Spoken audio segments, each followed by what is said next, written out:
Hello and welcome to today's video. This time we'll be taking a look through some of my all-time most valuable paperbacks. I'm often being asked, Jules, what are your most expensive, most valuable paperbacks? Well, in this video I intend to go through my top 5 most valuable paperbacks, as well as a few honourable mentions and things that perhaps you could keep an eye out for on your travels. So sit back, relax, and let's get to it.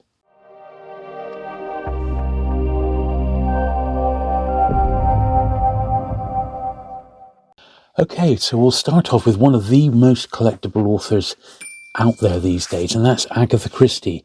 And this is Colin's White Circle. So during the 1930s, a year after Penguin launched their crime titles, Collins thought we'd better get in on the act. And as you can see, it's very, very similar. It's green for crime, the same as Penguin. It was sixpence, and the original books also came in dust wrappers. Rather than being book number 6, which Penguin launched with Mysterious Affair at Styles, Collins chose book number 1, and it's a cracker, Murder on the Orient Express, to launch the complete Collins White Circle line in paperback. The early books do come in dust wrappers, so be aware of that. But usually if the book is still in a wrapper, it's done like this one's done, and it's really protected the actual book itself. Now, there is some confusion with the Collins White Circle in that, weirdly, they would include in the printing history the previous hardback editions, and then they would do the paperback edition. So in actual fact, for this particular book, Crime Club number 1, the edition that you're looking for is actually the 8th printing from March 1936. That is, in actual fact, the first paperback Collins White Circle edition of this particular book. This one, I conservatively estimate, this is a beautiful copy, as you can see. I would say sort of average copies in a dust wrapper at £250 to £300. I'd say one like this is more like £300 to £400. You'd be looking to pay for one like that. Similarly, number 9 in the series was another Christie, Why Didn't They Ask Evans? And this is just an honourable mention. It's not as expensive as Murder on the Orient Express, but I would think, once again, if it's in its dust wrapper, and the dust wrappers do get lost, sadly, and if it's got the correct printing, which in this case is, just so you've got it, the 4th printing, June 1936, all the prior editions were hardbacks. So if you've got that printing of this one in a dust wrapper, once again, £300 to £350 would not be outrageous for those two particular books. Now, any, I would say, early Collins White Circle from this sort of early 30s period in dust wrapper, definitely pick up, even without dust wrapper. But the other ones to keep a very sharp eye on are these, which are services editions. So these are just, once again, honourable mentions. They do vary in price. I've seen them go as much as £300 for a single services edition book. I've seen them go as little as, a £5. It just depends on the author.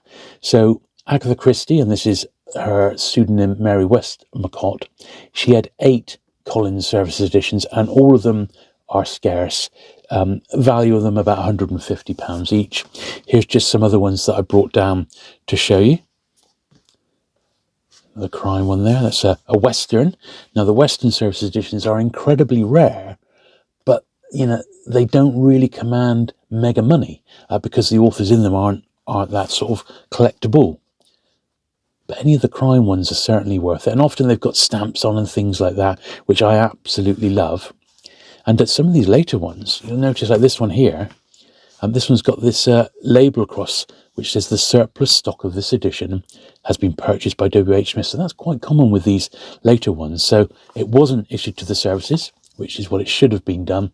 It was just sold through W.H. Smith for £1. Even so, that's a really nice copy of that one. And you are looking on any of these services editions, anywhere from, on the collectible authors, £150 to £200, depending on the condition. They are so very, very scarce in top shape, and couple that with a crime title and it being a collectible author, and you've got a little bit of gold there. So definitely keep an eye out for those. Okay, so in the 4th position is a James Bond classic, really. It's On Her Majesty's Secret Service. Now, this is the first UK pan printing. So it's X350, but you'll notice straight away that it's got the 60 cents mark on the cover rather than a British price, and that is because this first printing, all the original copies were exported. So these went out to Australia and New Zealand. There are actually 3 variations of the first printing of On Her Majesty's Secret Service. When you see this one, because this cover was the second and third printings had exactly the same jacket design. So you do, when you ever come across this one, you do just need to go inside and check to see which edition you've actually got. But it's scarce. It is scarce, and I have seen copies sell as much as 700 or 800. My conservative estimate on this now is more like 400 to 500. I think is a realistic price for one in nice condition. And this one's not bad. It's got a bit of tanning.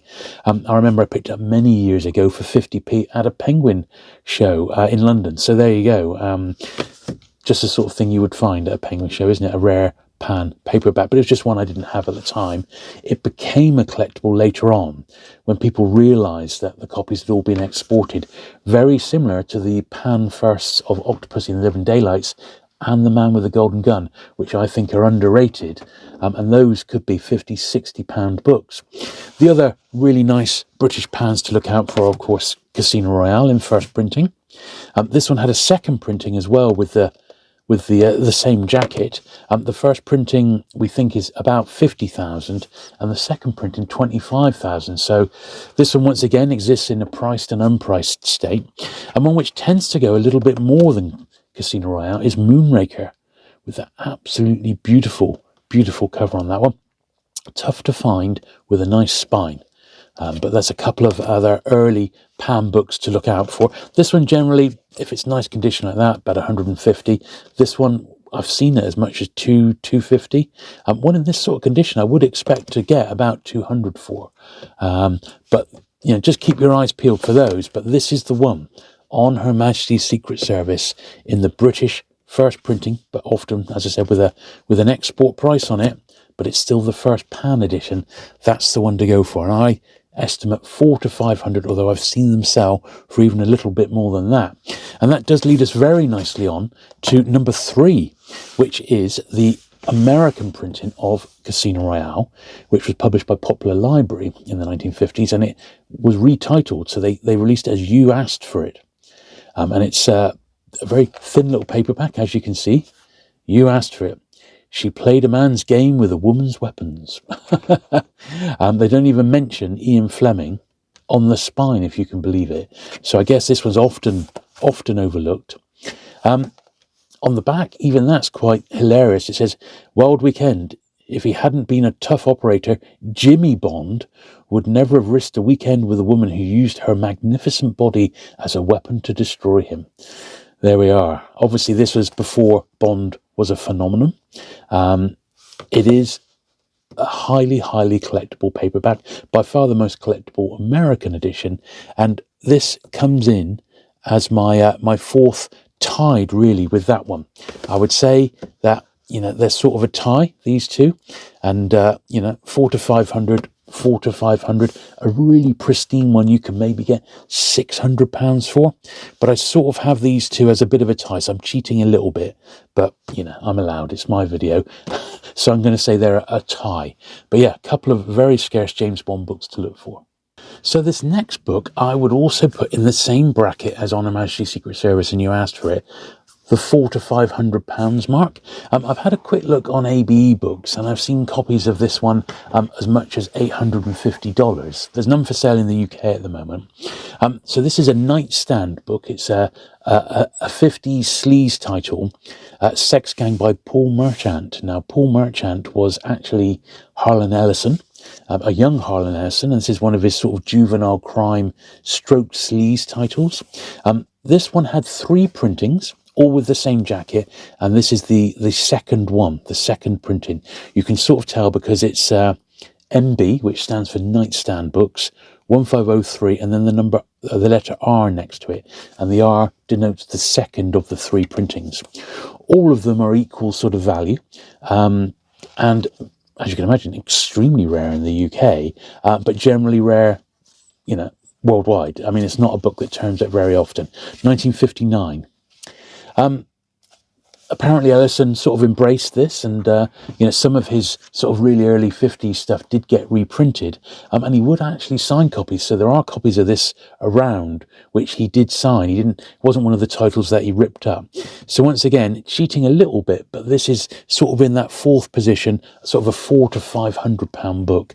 My copy's absolutely beautiful, except it's got one tiny little cover crease, and I got this one about, well, it must have been maybe about 15 years ago from the daughter of a collector who collected loads of these nightstand books. I got them from the States, and I am planning a video on a new book on basically famous authors who cut their teeth and did early work in these sort of early nightstand books. People like Ed McBain and Lawrence Block and other famous names, Robert Silverberg. A few of them did their early work in these sleaze publications, and look out for a video on those quite soon. But once again, cheating a little bit, but I am going to put that in the number 4 position.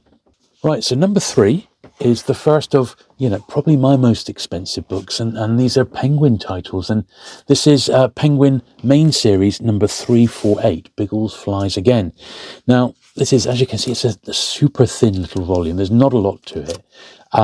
This one came out in 1943 off the top of my head, and this book is collectible by Penguin collectors who are trying to get one of every book in the first 500 or first 1,000 even, and it only had the one British print in it. There is an Australian edition of this, so there is another edition you could try and track down, but Penguin collectors want it, and Biggles collectors, W.E. Johns collectors want it as well, which means there's 2 sets of collectors after a very, very scarce book.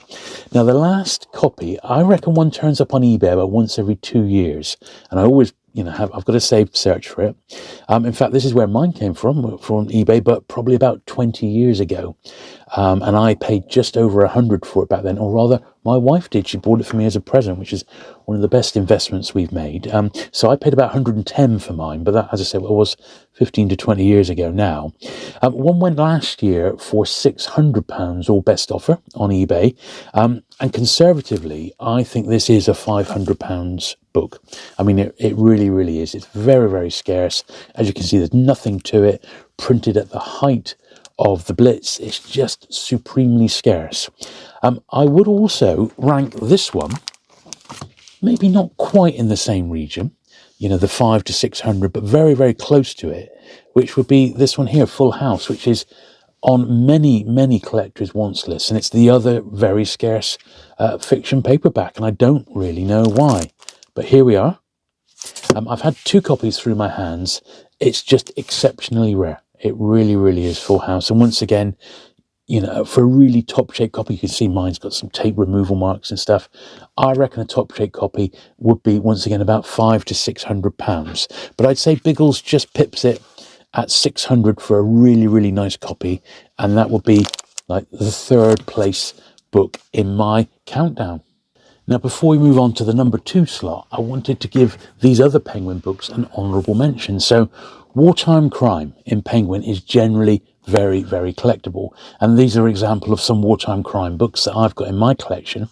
You may remember that one there, Death on the Borough Council, was in actual fact the very last Penguin book that I had to track down. So I would estimate, on a good day, if they're in tip-top shape, that all of these sorts of books would end up at £300 plus, maybe even a little bit more, depending on the day, and if you had a couple of people who were fighting against it to try and get it. But as a general rule, Penguin wartime crime, not the really early crime stuff, the stuff that's sort of in the 200s match in the Penguin numbering system. You see they are all numbered. Those ones are a little bit more common. But these wartime ones, 1943, 1944, early 1945, they're the ones which fetch the biggest money. They're not quite as robust. None of them had dust wrappers. They're on very, very cheap paper. And they had low print runs. So the copies that are around in first printing are evidently going to be good money. So they're the ones to look out for. Reprints are worth picking up, but they don't go for a fraction of the originals, £15 to £20 for the 1946 generally reprints. You want the original ones. So do look out for those. So they're definitely worth keeping on your radar. as are these. So I've got a few other like odd series that you may come across, you never know. So these are crime books once again, but you may notice the price there, PT6. So this is Egyptian copies. Generally, I forget quite how many Egyptian titles there are, but the crime ones are especially sought after. You could probably put these at 100 to 150 if they're in tip-top condition. With the Egyptian books, they tend to be, because they've come from a hot environment, they tend to be very sort of faded and brittle. So bear that in mind, but keep a little eye out for those. We've also got two other sub-series which are definitely worth mentioning, and these are the Penguin Forces Book Club. So I brought a few down. Now there's 120 of these, and you may not have ever seen them before. They don't look like regular penguins. This was a subscription service that Penguin did during the war, and 120, 10 books for 12 months. So it only ran for 1 year, and then it got knocked on the head. It just didn't really work. But in some cases, there are crime titles in here. I said out of the 120, I maybe have got 30 now. So I'm on my way. I mean, I don't ever intend or assume that I'm ever going to get the full set. But, you know, slowly but surely, every year I seem to pick up a few. So I'm getting there, you know, slowly. But, yeah, they are very, very scarce. I don't know anyone with a full set, although I know a couple of collectors who are quite close to at least 100 of them now. But they are, yeah, they are supremely scarce. So very distinctive design. The number on the spine of these, 10, 9, 2, 11, they denote the month that they were published. And they are very, very scarce. There's no real accurate figures of what the print runs were, but I seem to remember reading somewhere that just 6,000 sets of these had been ordered, which isn't that many. And then the ones that didn't sell, they had the covers, the unique covers stripped off, and they were rebound as these, which is prisoner of war issues. So these are even scarcer.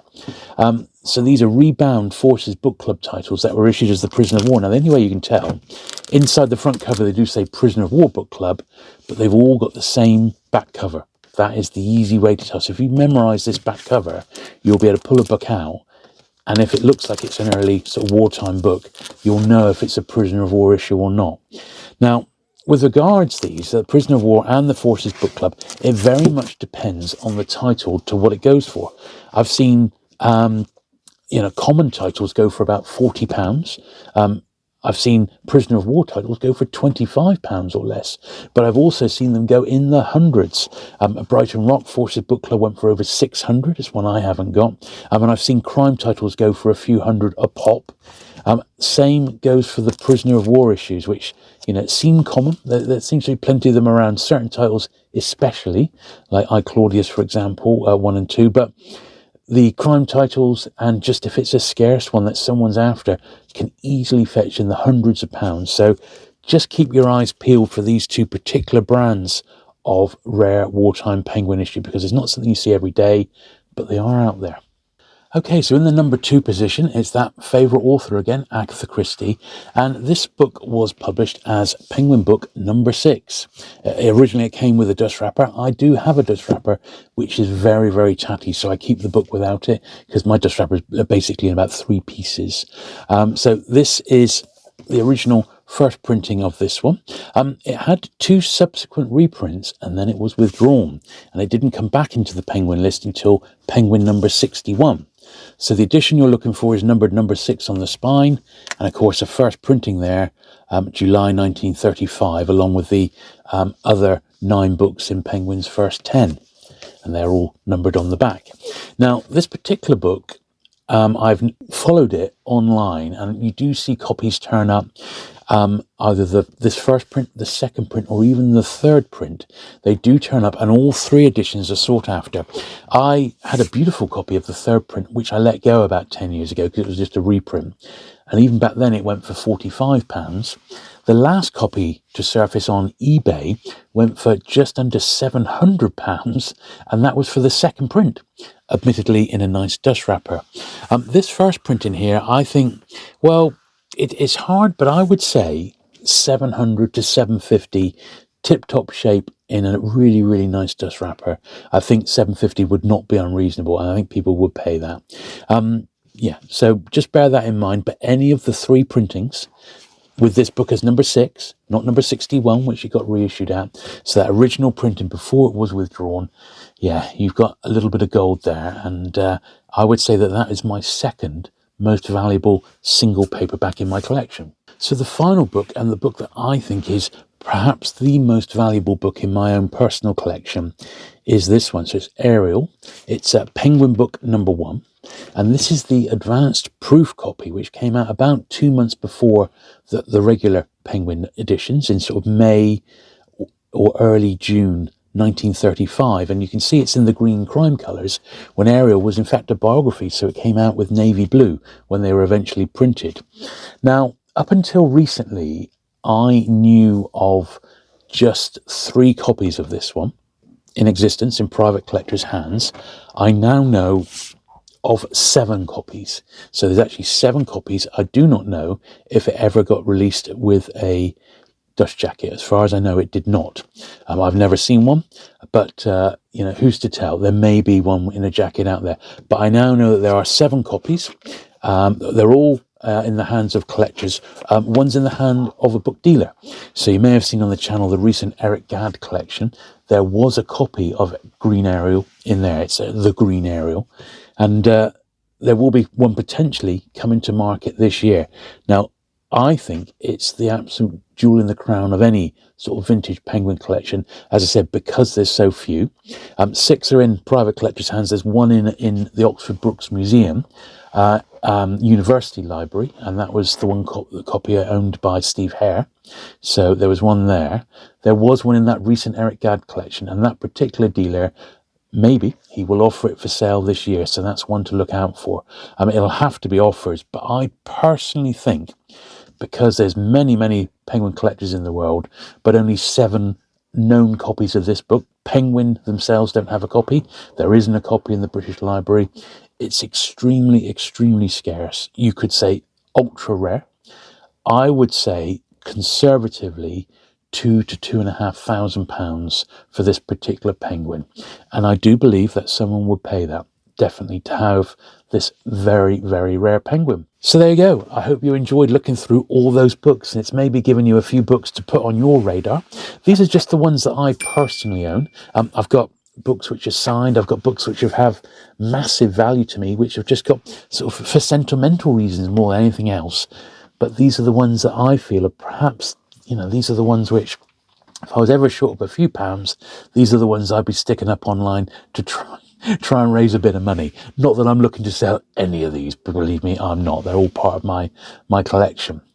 Anyway, I hope you've enjoyed that little look through that much requested what are my most valuable paperbacks question. I hope that finally does answer that. If you've enjoyed today's video, do please give it the thumbs up.